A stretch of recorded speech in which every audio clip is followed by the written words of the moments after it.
आज मैं तो गोरेगांव, ये डक्टेबल एसी है 8.5 टन का। ये मुझे आज चालू करना था, इसमें इशू था सेंसर का।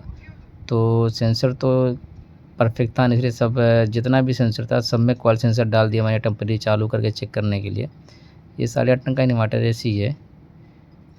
अभी देखिए ये सिस्टम देखिए कनेक्शन का, मैंने एसी चालू रखा है, एम्पीयर मीटर भी लगा के रखा है ताकि एम्पीयर क्या जा रहा है वो भी क्लियर हो जाएगा। यहाँ मेरा बाटला भी रेडी है। ये फ्लोरॉन गैस है R32। मुझे अभी एसी चालू करके देना, ये शूटिंग में जाने वाली है।